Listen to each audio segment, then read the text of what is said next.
remember the feeling so clearly. It's a cocktail of pure, electrifying excitement, mixed with a healthy dose of stomach-flipping nerves. You've booked the ticket.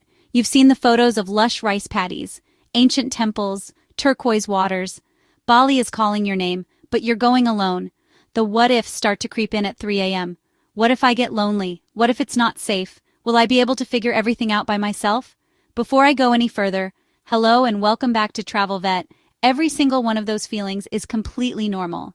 They're part of the initiation into solo travel, a sign you're pushing your boundaries, stepping into a more confident version of yourself. That internal monologue is a rite of passage. Let's get straight to the point. Your safety is priority number one. While Bali is generally a very safe destination, being a savvy traveler is non-negotiable. My first and most important rule is to always trust your intuition. That little feeling in your gut is your most reliable guide. Always let someone back home know your itinerary. When you're out, especially at night, be mindful of your belongings. Bag snatching does happen. Wear your purse or backpack crossbody. Keep your phone secure. Avoid walking with it on display. For accommodation, a little extra diligence goes a long way. When you get to your room, check door locks and window latches. Carry a simple rubber doorstop. It's lightweight, cheap, and adds an extra layer of security. Finally, be smart about nights out. Enjoy Bali's vibrant nightlife, but protect yourself. Never leave your drink unattended. Always have a plan to get home. Use a trusted ride-hailing app like Grab or Gojek, rather than hailing an unmarked taxi late at night. Traveling solo in Bali is as much about respecting the culture as it is about seeing the sights. The foundation of their culture is Balinese Hinduism, which is woven into the fabric of daily life. You'll see small, beautiful offerings called kanang sari everywhere, on sidewalks, in doorways, on dashboards. They are gifts to the gods. Be mindful and avoid stepping on them. When you visit temples, which you absolutely must, proper attire is required. You must cover your shoulders. You must cover your knees. Most temples will provide a sarong and sash for a small rental fee. Also, remember that you should never point your feet at a sacred object or another person, as feet are considered unclean. The concept of saving face is very important in Balinese culture. Public displays of anger or frustration are frowned upon. A smile, a simple suksma, thank you, will be met with genuine warmth. Use your right hand when giving or receiving anything, including money. The left hand is traditionally considered impure. Figuring out how to navigate Bali is key to your solo adventure, and you have two main options: renting a scooter or hiring a private driver. The scooter represents ultimate freedom. It's cheap. It allows you to zip through Bali's often congested traffic and gives you flexibility to explore hidden lanes. However, that freedom comes with serious considerations. Bali's traffic is chaotic and follows a rhythm that can be dangerous for the uninitiated. You absolutely must have an international driving permit along with your home country's license. Police checks are common, and not having the right paperwork can result in a hefty fine. On the other end is hiring a private driver. This is the safest, most comfortable, and stress-free way to see the island. For around $40 to $60, you can have a car and English-speaking driver for a full day, usually 8 to 10 hours.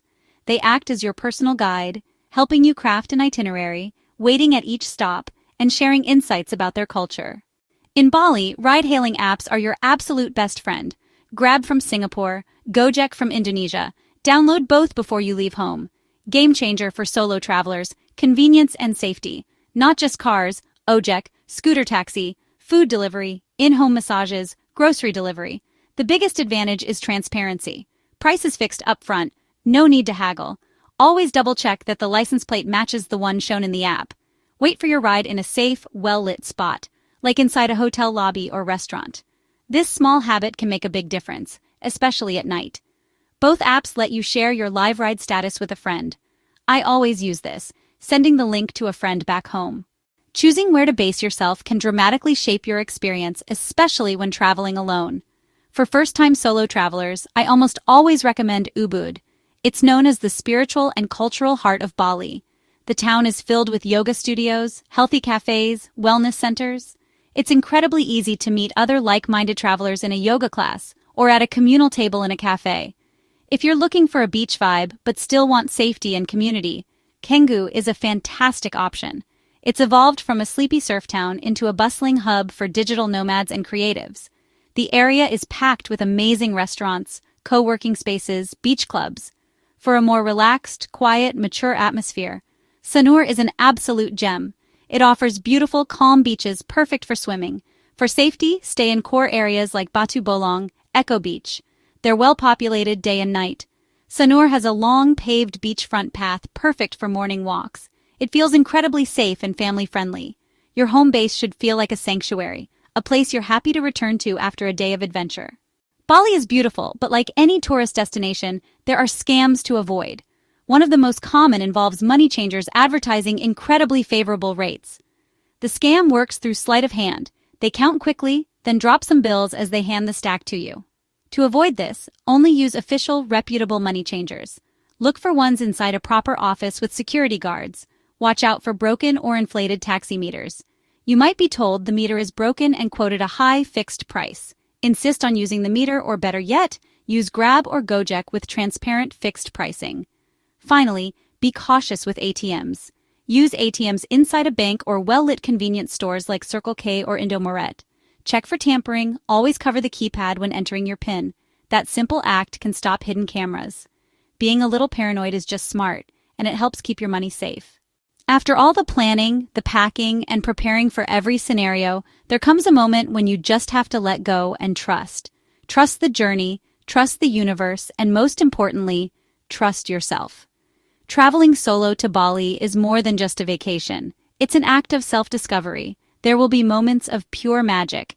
It might be watching the sun rise over a volcano, sharing a laugh with a local woman at the market, or feeling the profound peace of a silent meditation in a temple.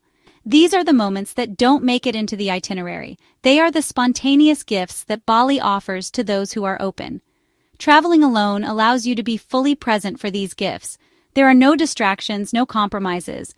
You will learn that being alone does not mean being lonely. You'll find community everywhere. You will learn to be your own best friend.